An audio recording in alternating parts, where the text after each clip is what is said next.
Amén, hermanos. Entonces, bueno, ya nosotros estábamos viendo anteriormente que Diego hace 8 días nos estaba explicando sobre el Concilio de Jerusalén, ¿no? Vemos que en el Concilio de Jerusalén se levantaron pues algunos hombres, dicen que eran falsos hermanos, que estaban diciendo que ahora era necesario circuncidarse para poder ser salvos. Estaban prácticamente llevando a la iglesia a que estuvieran bajo la ley de Moisés, ¿no? Vemos que de acuerdo a este concilio se levantan estos hombres, que son 4 hombres que toman protagonismo, que es Pedro, vemos también a Pablo, a Bernabé, y también seguido de Jacobo, que era uno, o Santiago, que era uno de los ancianos allí en la iglesia de Jerusalén. Estos llegaron a la conclusión, pues después de debatir por un largo tiempo, como nos lo decía nuestro hermano, después de debatir un largo tiempo, llegaron a una conclusión, y era que la salvación es por medio de la gracia, ¿cierto, hermanos? O sea que no necesitábamos añadirle nada más. De hecho, si nosotros añadimos algo más al evangelio, en realidad eso es anatema, eso es maldición, y debemos nosotros cuidarnos de eso. Y pues vemos que ellos atacaron esta situación, digamos que no dudaron, y todo se basó prácticamente por el Espíritu Santo. El Espíritu Santo los guió. Vemos el protagonismo aquí en Hechos del Espíritu Santo también guiando la iglesia, de que se pudiera llegar como tal a tomar una decisión. Y la decisión era pues que se debían de abstener de algunas cosas, ¿cierto? Ellos como tal también dijeron, bueno, no es necesario circuncidarse, pero también hay una restricción, ¿cierto? También hay algo que en el amor debemos hacer por nuestros hermanos, por los cuales también el Señor murió. Entonces, dentro de esas 4 cosas que se nombran, tenemos 3 aspectos de conciencia y un aspecto de pecado moral, hermanos. Vemos que una de lo que se había decidido era abstenerse de alimentos contaminados por ser ofrecidos a los ídolos. El otro era abstenerse de sangre. El tercero, abstenerse de animales estrangulados, y abstenerse de fornicación, que ese vendría siendo el aspecto moral, ¿verdad? Es interesante ver el primer aspecto, que es abstenerse de alimentos contaminados para ser ofrecidos a los ídolos. Y me parecía interesante ver cómo era tan importante que estos hermanos también se cuidaran aún en estas cosas que quizás para muchos no tenían gran importancia, o de los gentiles no tenía gran importancia, pero sí era relevante para los hermanos judíos, porque en este entonces esa carne era ofrecida a los ídolos, y los ídolos tenían como tal pues que llevar grandes animales, y cuando llevaban grandes animales, que era lo que se exigía para esos sacrificios, veíamos que sobraba carne, y esa carne era la que iba a pasar a ser carne de primera clase en las carnicerías de las ciudades paganas. Entonces, por eso para ellos era tan importante no consumir esta carne, porque eso podría generar también como que ellos pensaran que estaban participando de ese culto, digámoslo así. Por otro lado, también abstenerse de sangre. Sabemos que también la palabra nos dice que no comer sangre como ingrediente en una comida.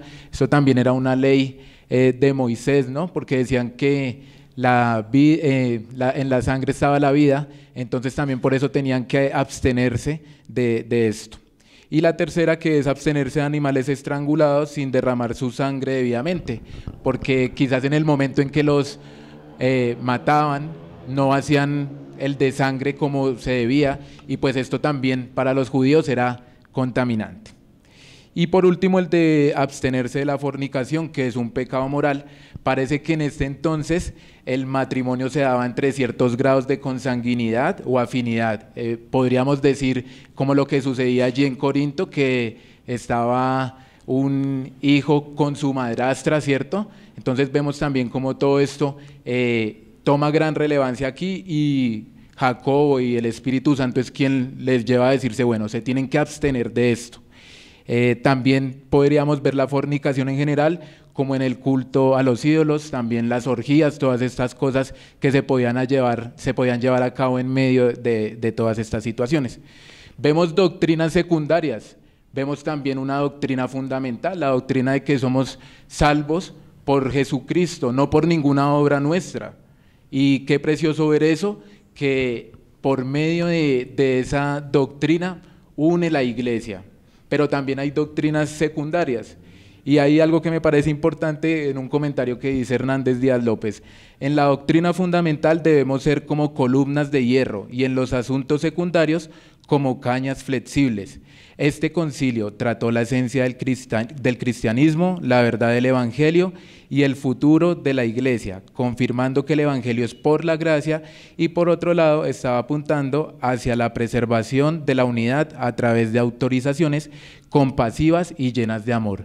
Eso era lo que venía proclamando como tal este concilio, ¿no? Que era necesario permanecer firmes en las doctrinas que no son negociables, hermano. Hay doctrinas que no podemos negociar, como hay otras en las que podemos entrar ya de pronto a lidiar con estas, a ceder por no afectar la fe de los hermanos. Recordemos que aquellos hermanos débiles de pronto, Jesucristo también murió por ellos, y muchas veces lo que nosotros hacemos es, por medio de nuestras imposiciones, por medio de nuestros ritos, por medio de todas aquellas cosas que han quedado de pronto en nuestra cultura, podríamos llegar a afectarlo, ¿cierto? Entonces debemos mantener el equilibrio, debemos estar siempre mirando a nuestro hermano, mirando sus necesidades, pero también no apartándonos de la doctrina, hermanos, de la doctrina fundamental.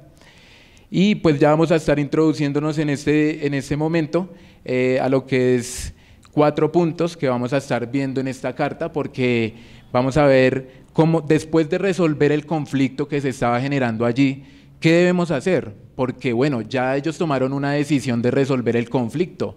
Ahora, ¿cómo van a actuar o cómo van a empezar a brindar esa solución? ¿Cómo la van a llevar a cabo? ¿Cómo la van a ejecutar? Entonces vamos a ver la iglesia y la selección de hombres para llevar esta carta, la carta y la decisión acordada, y los falsos hermanos, la entrega de la carta y los resultados que produjo. Entonces vamos a leer Hechos 15, 28, hermanos.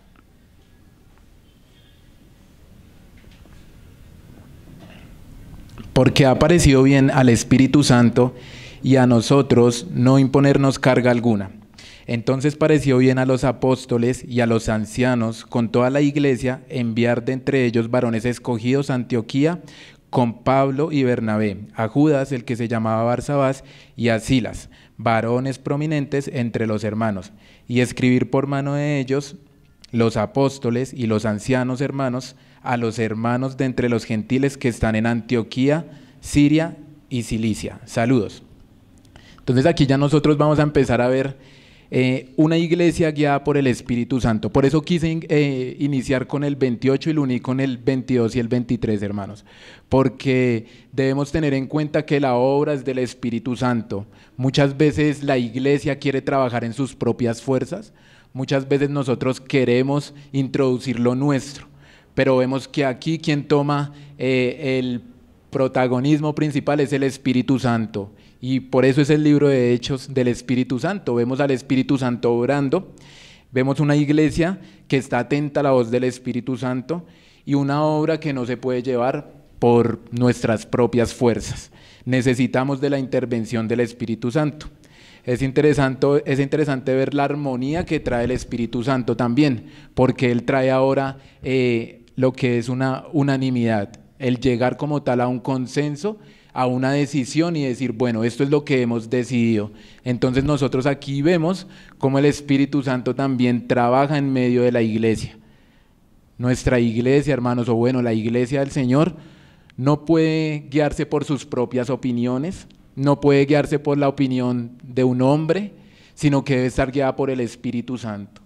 Debe estar guiada por la misma palabra, porque vimos que Jacobo, su respuesta o digámoslo así, que cuando ya él tomó una posición en cuanto a esta situación, él descansó en la palabra. Nosotros debemos siempre estar soportados en la palabra, hermanos, no en nuestros propios conocimientos, en nuestras propias opiniones. Vemos también que es una iglesia resuelta, ¿no? Una iglesia llena del Espíritu Santo también es una iglesia resuelta, una iglesia viva, hermanos. Esta iglesia no titubeó, esta iglesia no estuvo pensando, venga, ¿será que sí enviamos algunos hermanos? Venga, ¿será que sí enviamos la carta? No, esta iglesia fue resuelta, decidió prontamente y lo que hizo fue precisamente tomar dos decisiones. Se tomó la decisión de enviar la carta y era importante porque esta iba a ser la primera carta, hermanos, que se iba a enviar a una iglesia. Muy interesante me pareció esa parte, ¿no? Uno normalmente ve la carta de Gálatas, de Filipenses, bueno, pero uno dice, bueno, aquí esta es la primera carta y vemos que quedó consignada aquí en el canon bíblico. Entonces es de gran importancia esta carta de que haya quedado ahí, ¿no? Y vemos que la iglesia vio la relevancia no solamente de dejar oralmente lo que se había acordado, sino que era importante que este asunto quedara por escrito. Este asunto debía ser comunicado de manera clara entre las iglesias con el fin de conservar la unidad. Imagínense donde esa carta no hubiera quedado, hermanos. Hoy tendríamos dos iglesias, una iglesia que se basa por la ley y otra iglesia que se basa por la gracia. Qué tremendo, hermano, cuando el Señor deja algo consignado, cuando vemos que la palabra es inspirada por el Señor, esto trae en realidad gran aliento y nos permite enfocarnos también en lo que debemos seguir nosotros. No nuestras propias opiniones, sino la palabra del Señor. Podemos ver también la comunión que tenían entre las iglesias locales aún para tomar decisiones y consultar asuntos prácticos. Qué interesante ver esto, hermanos, porque muchas veces nosotros solamente nos encerramos en nuestra localidad. Muchas veces nosotros parece que no miramos más allá, pero vemos que esta iglesia de Antioquía, cuando surge este problema, lo primero que dice, tenemos es que enviar varones de donde viene ese problema. Vamos a la iglesia de Jerusalén y vamos a tratar eso. Qué bueno ver el compañerismo en estos obreros. Nosotros debemos también orar por nuestros hermanos de otras localidades, debemos también en lo que podamos ayudarles quizás económicamente, en el consejo, y esto lo vemos acá, y es algo de lo cual debemos aprender. Importante resaltar algo, que también el inconveniente de donde se presentó, en Antioquía, ¿cierto? Y cuando uno está leyendo ahí, dice que a los hermanos de entre los gentiles que están en Antioquía, Siria y Cilicia, saludos. Entonces, muy interesante ver cómo, aunque el problema había estado allí en Antioquía, también era necesario enviar esta carta, dirigirla a algunas regiones circunvecinas. Esta decía que era una carta circulante, era una carta que debía ser leída, debía ser copiada y debía seguir viajando. Entonces es interesante ver eso también, cómo esta iglesia no solamente iba a impactar una iglesia local, sino que estaba impactando la iglesia universal. Y muy importante también resaltar que hasta el día de hoy nos sigue afectando, ¿no, hermanos? Sabemos que la salvación es por gracia, mediante la fe en Jesucristo. Esa es la verdad. No necesitamos añadirle nada más. No debemos preocuparnos porque se vea adornado el Evangelio, no. El Evangelio es perfecto en su belleza, lo tiene todo, hermanos. Qué precioso saber que no depende de lo que nosotros queramos añadirle o mezclarle. Debemos tener cuidado también. Me parece muy importante que debemos entender la seriedad de este documento, porque iba a ser clave para la expansión del Evangelio, pues vinculaba a todas las iglesias locales y posteriormente a la Iglesia Universal. El punto central de lo que se escribió en esta carta era la decisión de la salvación que era por medio de la gracia y no era necesario circuncidarse. Esto se convertía en un tratado alentador para los creyentes gentiles, pues el Espíritu Santo le pareció bien dejar esta carta en el contenido del libro de Hechos y esto toma gran importancia. Qué precioso ver cómo en medio de esta decisión esto empieza a traer libertad a los hermanos, porque muchas veces lo que hacen estos ritos, lo que hace toda esta cuestión de como que seguir la tradición, puede llegar también a oprimirnos, a llevarnos a esclavitud. Entonces debemos tener también como mucha conciencia de lo que podemos ocasionar en cosas tan prácticas y sencillas, que uno diría qué cosa tan práctica y tan sencilla, pero mire cómo esto podría llegar a afectar y a dividir la iglesia. Y esta carta tuvo gran importancia. Yo estaba leyendo en Hechos 16:4 y ahí dice, y al pasar por las ciudades les entregaban las ordenanzas que habían acordado los apóstoles y los ancianos que estaban en Jerusalén para que les guardasen. Así que las iglesias eran confirmadas en la fe y aumentaban en número cada día. Muy interesante ver que Pablo, en su segundo viaje misionero, él iba a ir entregando también esta carta, o iba a ir dándola a conocer. Pero mire lo que dice, que era la carta que se había acordado de los apóstoles y los ancianos que estaban en Jerusalén para que guardasen. Y esto ocasionaba algo. Esto lo que hacía era confirmar las iglesias en la fe y aumentaba el número cada día. Qué precioso, hermano, ver el efecto que tiene una carta y la decisión que se había tomado. Qué precioso saber que esa carta la podían tener los hermanos y que se afirmaban en la fe, porque imagínense muchos diciendo, no, ahora tiene usted que hacer, tiene que circuncidarse, tiene que ahora guardar el día de reposo, tiene que celebrar el Shabbat, tiene que hacer tantas cosas que en realidad no nos van a salvar, pero esta carta lo que traía era ese reposo. Y los hermanos eran confirmados en la fe, los hermanos ahora empezaban a crecer, se empezaba a expandir la iglesia. Qué precioso, muy hermoso eso. Porque es que uno dice, bueno, muchas veces nosotros vemos que en las iglesias hoy en día para que la iglesia crezca traen una cantidad de cosas que en realidad no deben estar, espectáculos, shows. No, aquí lo que hacían era predicar la palabra, enseñar la palabra, y eso permitía que se añadiera el número de creyentes cada día, ¿cierto?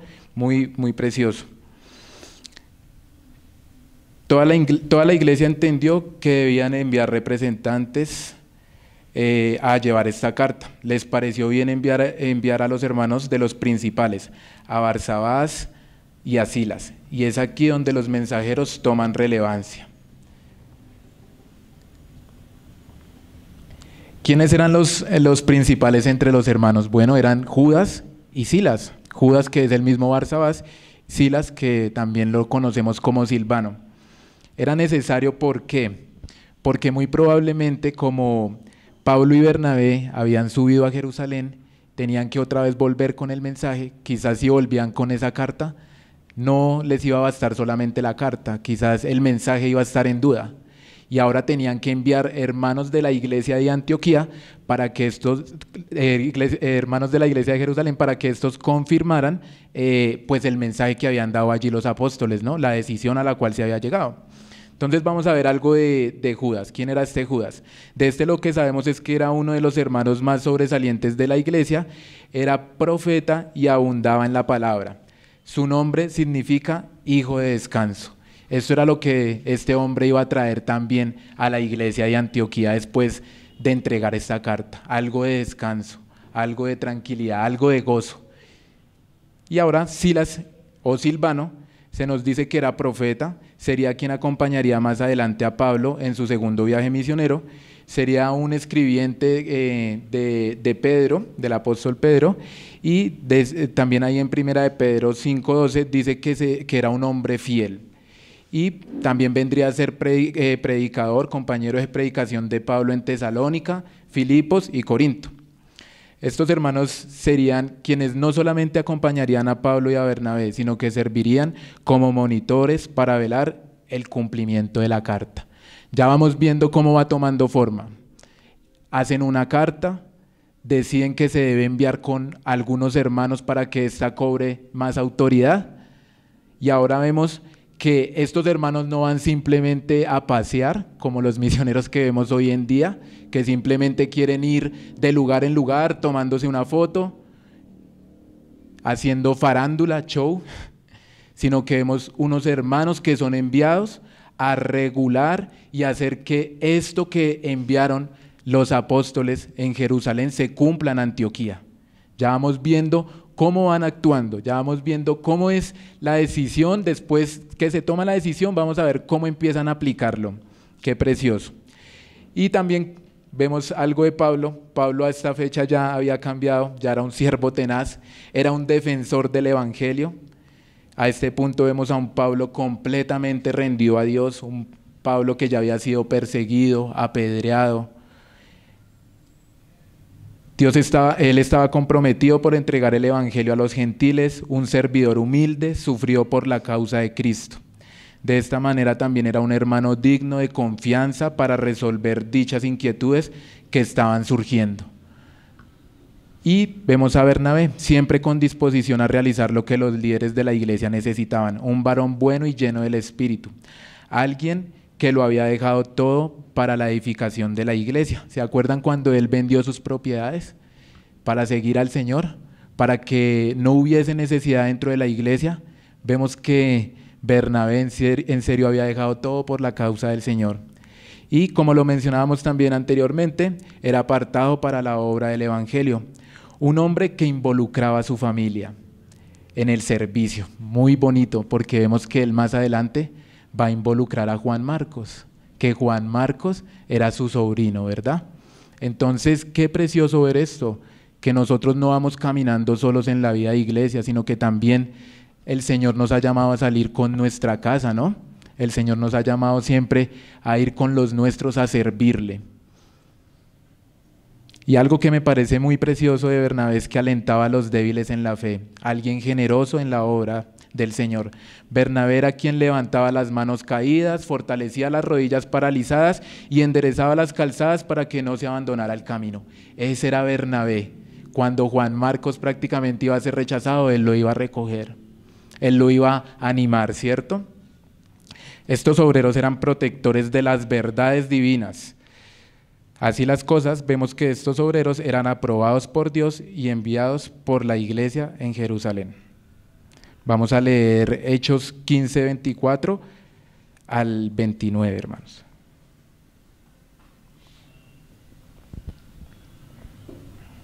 Ahora vamos a ver a aquellos que pervierten el evangelio de Cristo. Por cuanto hemos oído que algunos de nosotros, a los cuales no hemos comisionado, os inquietaron con palabras, perturbando vuestras almas, nos pareció bien, habiendo llegado a estar unánimes, elegir a unos varones y enviarlos a vosotros con nuestros amados Bernabé y Pablo, hombres que han expuesto su vida por el nombre de nuestro Señor Jesús el Mesías. Así que hemos enviado a Judas y a Silas. Ellos os informarán de palabra de las mismas cosas, que os abstengáis de sacrificio de ídolos, de sangre, de cosas ahogadas, de fornicación. Haréis bien en abstenernos de tales cosas. Tened salud. Hombres no enviados por la iglesia, sin autorización de la iglesia. Jacobo reconoce que estos hermanos al parecer habían salido de la iglesia, pero también nos demuestra que no tenían la autorización y el aval para hablar ciertas cosas, como lo estaban haciendo.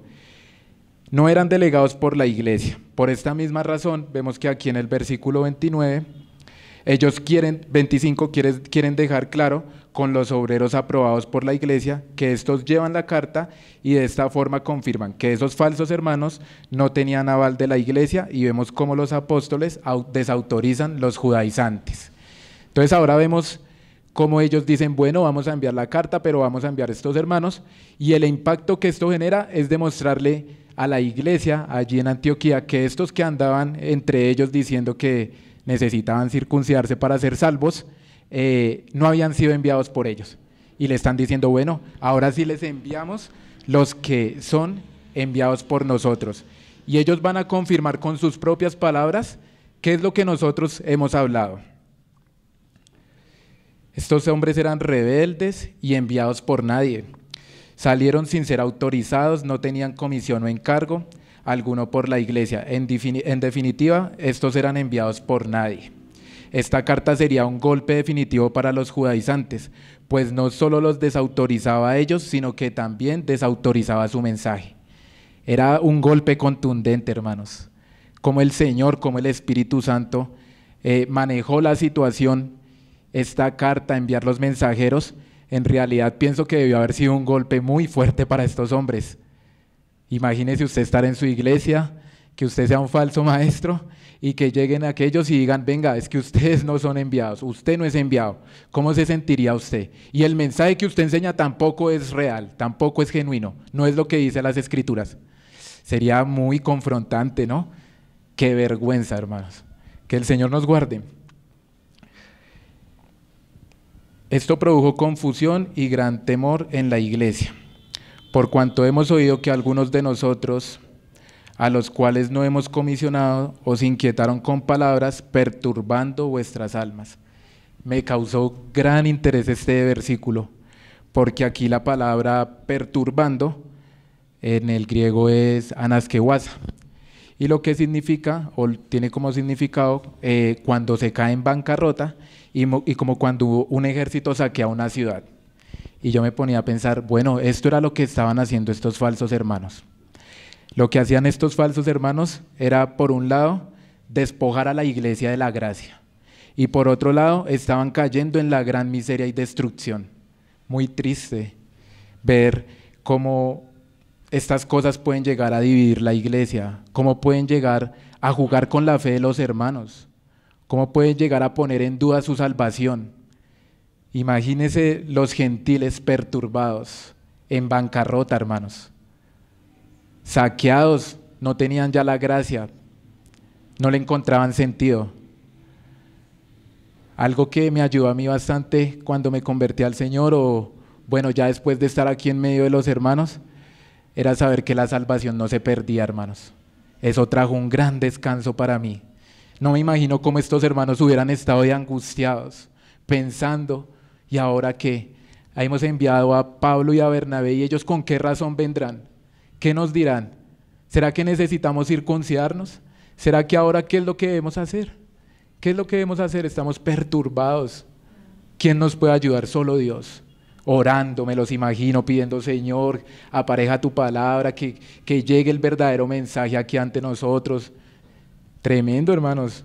La seguridad de la salvación es algo tan importante, es algo tan precioso, que no debemos tenerlo en poco, hermanos. Por eso es que ellos estaban refutando aquí por medio de esta carta. Es que no es para menos, hermanos, es el Evangelio. Debemos de defenderlo a capa y espada, cueste lo que cueste, digan lo que nos digan, no importa. No estamos para agradar a los hombres, vivimos es para agradar a nuestro Señor. ¿Sabe qué dice Pablo de estos en Gálatas? En Gálatas 5:12.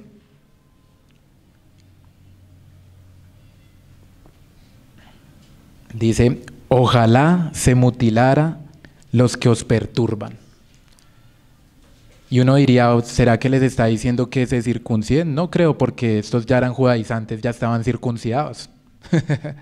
Pero Albert Barnes dice que Pablo lo que deseaba era que los autores de estos errores y perturbaciones fueran excluidos de la iglesia. Ese es el verdadero significado ahí, que fueran excluidos de la iglesia. Así que si de pronto usted está por allá en lo oculto, tratando de vivir la iglesia, siga el consejo que da Pablo. Es mejor que se motile, hermano, es mejor que salga del medio de la iglesia y no ocasione división, y no ocasione discrepancia en las doctrinas básicas. Es que esto afecta harto, hermanos. Uno ve iglesias divididas, uno ve gente que ya no quiere saber nada del Señor. Triste, hermanos. La división trae tristeza. Es como cuando se separa quizás un matrimonio. ¿Trae alegría? No. Eso trae tristeza. Tristeza para los hijos, para aquellos que están en medio de este hogar. Y es eso mismo que viene diciendo Pablo, ¿no? Afecto por causa de la verdad también vemos aquí. Vemos en Hechos 15:25 que estos hermanos también tienen gran afecto por Pablo y Bernabé. Pero este afecto no se trataba de pronto de que me cae bien, que de pronto tengo más estima por este hermano, no, sino que habían también ciertas credenciales, habían también ciertas cosas que ellos habían hecho para hacerse querer. Y dice ahí que estos hombres que han expuesto su vida por el nombre de nuestro Señor Jesús el Mesías. Vemos que Pablo y Bernabé en realidad habían expuesto su vida por el Evangelio, y esto era lo que los hacía tan amados en medio de la iglesia. No eran de pronto que si le caía bien al uno o al otro, no se trataba de una rosca que muchas veces vemos, no. Son amados porque peleaban la buena batalla, hermanos. Peleaban por el Evangelio, peleaban por la verdad. Entonces es muy interesante ver eso, el amor que se tenía hacia estos hombres. Y no solamente esto, sino que ellos también tenían comunión con las iglesias. Tenían comunión con la iglesia de Jerusalén. Habían salido a plantar iglesias, habían sufrido, y esa comunión también nos hace amarnos más, hermanos. Es por eso la importancia de esta carta, reitero, porque el Señor quiere que estemos en comunión, el Señor quiere que estemos unidos. Algo que nosotros debemos saber es que el Evangelio no divide, sino que el Evangelio une. El Evangelio no esparce, sino que el Evangelio acerca. Qué bueno eso. Entonces la comunión eso es lo que permite crear entre nosotros amor, el estimularnos los unos a los otros, el crecer en medio de esa comunión. Importante algo que dice William Barclay acá, que es: si Pablo y Bernabé hubieran vuelto solos, sus enemigos podrían haber dudado de la autenticidad del mensaje. Judas y Silas eran emisarios oficiales y garantes de la verdadera decisión. Qué importante que ellos fueran acompañados, que tuvieran esa comunión. Y vemos aquí en el 29 que dice: que os abstengáis de lo sacrificado a ídolos, de sangre, de cosas ahogadas y de fornicación. Haréis bien en absteneros de tales cosas, tened salud. Ya hemos explicado este versículo y vamos a entrar a ver la comunicación y la decisión que trajo alegría y consuelo a la iglesia, porque esta decisión trajo libertad, trajo consuelo en medio de la iglesia, y es así como aquí en el versículo 30 dice: así que ellos, una vez despedidos, bajaron a Antioquía y después de reunir a la asamblea entregaron la carta. Y cuando la leyeron se regocijaron por la consolación, y Judas y Silas, como ellos mismos eran también profetas, consolaron y fortalecieron a los hermanos con abundancia de palabra. Pasado un tiempo, fueron despachados en paz por los hermanos para regresar a quienes los habían enviado. Y en el 35, Pablo y Bernabé permanecieron en Antioquía, enseñando y proclamando la palabra del Señor con otros muchos. Una vez estos hombres son despedidos por la iglesia de Jerusalén, llegan a Antioquía. Es muy particular porque cuando uno mira el mapa, ve que la iglesia en Jerusalén en realidad estaba en la parte de abajo, y siempre se decía que era subir a Jerusalén. Decían que porque allí era que estaba la misma presencia del Señor, por el templo que estaba allí, ¿verdad? Y me parece muy interesante ver que este mensaje venía de parte de Dios para estos hermanos. Una vez son despedidos, estos por la iglesia de Jerusalén, llegan a Antioquía, a su lugar de destino donde la misión se les había encomendado. Ahora tenían que ir nuevamente a rendir cuentas y a decir qué era lo que se había decidido en ese concilio, ¿no? Que es el primer concilio y que toma gran importancia, hermanos, para nuestras vidas como creyentes. Reúnen a la asamblea y entregan la carta, y después de haber leído la carta a la asamblea, sucedió algo precioso. La asamblea se llenó de gozo, se sintieron seguros, pues esta carta le había traído gran consolación. Podemos ver cómo esta decisión ahora llega a levantar a los hermanos, a consolarlos, a animarlos, a alentarlos. Qué precioso, porque los hermanos en serio estaban dudando de su fe. Habían sido saqueados en realidad. La asamblea se llenó de gozo, se sintieron seguros, pues esta carta les había traído gran consolación. Las cargas legales no pueden ser impuestas, pues solo se habían dado algunas consideraciones para su convivencia, las cuales no eran difíciles de asumir. Estos fueron alentados por la carta y por los comisionados. Esto debe ser un gran ejemplo para aquellos quienes imponen la tradición, esclavizando a quienes Dios ha hecho libres. Seguramente Silas y Judas habrían resuelto las inquietudes o preguntas que tenían los miembros de la iglesia en Antioquía. Muy interesante también ver eso, la necesidad de enviar estos hombres, no solamente con el fin de que llevaran la carta, de que animaran a los hermanos, sino de que también esta carta, si surgía alguna pregunta, si surgía alguna incógnita, ellos pudieran preguntar a los hermanos, y los hermanos, como habían estado allí en el momento en que se redactó, podrían decirle más o menos cómo fue que se escribió con toda seguridad y podrían aclararle la situación o las preguntas que tuvieran. Entonces, por eso también era importante. Y en Hechos 15:32, hermanos, vamos a leerlo.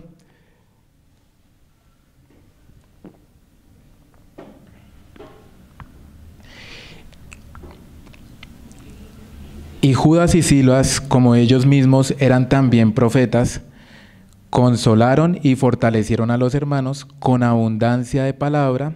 En el 33, pasado un tiempo fueron despachados en paz por los hermanos para regresar a quienes los habían enviado. Ahora vemos a Silas y a Judas proclamando el mensaje de Dios, apartando un tiempo para estar con estos hermanos, animándolos y restableciéndolos de los daños causados por estas falsas enseñanzas. Ciertamente debemos entender que a los lobos se les ahuyenta, mas a las ovejas se les debe consolar. Qué precioso ver cómo estos judaizantes debieron de haber salido corriendo, porque no se ven por ningún lado ahí, no dice que hayan aparecido, quizás iban a aparecer más adelante, pero en ese momento no aparecían, y ver cómo ahora las ovejas iban a ser consoladas, hermano. Ver cómo ahora el Señor permitía que Judas y Silas pudieran consolar estas ovejas, estos hermanos. Y es necesario que la iglesia sea consolada, es necesario que la iglesia sea alentada, es necesario aquellos hermanos que quizás están con una vida difícil, destruida, que nosotros podamos restaurarles. Es algo precioso verlo. No solamente vemos esto, sino que vemos a estos hermanos ejerciendo sus dones para la edificación de la iglesia, pues decían que eran profetas y que abundaban en la palabra. Entonces también ellos pusieron sus dones para edificación de la iglesia. Lo ejercieron en muchas ocasiones, dice. No se sabe el tiempo en que estuvieron allí, si fue 1 mes, 2 meses, no se sabe el tiempo. Pero lo que sí podemos decir que muy probablemente fueron en muchas ocasiones consolando hermano por hermano después de haber recibido esta decisión. Samuel Pérez Millos dice: conviene resaltar que el ministerio en la congregación era un ministerio de aliento y fortalecimiento espiritual, en contraste con las exigencias legalistas de los judaizantes que debilitaban el ánimo de los cristianos. La iglesia en el día de hoy debe ser alentada y consolada, pues hay algunos que solo están para reprender a los hermanos, llevando casi una vida monástica. Procuran que los cristianos sean de rostro serio y seco, quebrantando el gozo. Un ministerio profético trae aliento, consolación, es el que transforma la vida de los creyentes. Quizás esta iglesia de Antioquía nunca, jamás volvió a ser la misma al entender esta verdad. Empezó a caminar con los ojos puestos en Jesucristo, sabiendo que la salvación proviene de Él.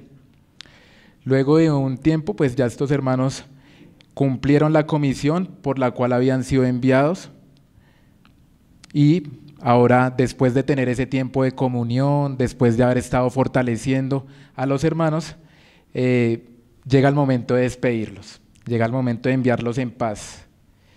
Y bueno, aquí también me gustaría aclarar que, si se han dado cuenta, me he saltado el versículo 34. No es que me lo haya saltado, es que cuando uno mira en los manuscritos, ve uno que este texto o este versículo aparece en paréntesis o en corchetes. Y este texto lo que dice es que Silas se había quedado allí, pero en realidad no está este texto ahí en la palabra. ¿Con qué fin? Con el fin de hacerlo concordar con que Silas posteriormente iba a acompañar al apóstol Pablo en su segundo viaje misionero, porque ahí más adelante dice que salieron al segundo viaje misionero y que iba Silas, ¿cierto? Entonces, lo que se dice es que Silas fue despachado, como lo veíamos ya, fue despedido en paz, y posteriormente iba a volver. Quizás Pablo lo iba a llamar para que empezaran el ministerio y a predicar en ese segundo viaje misionero.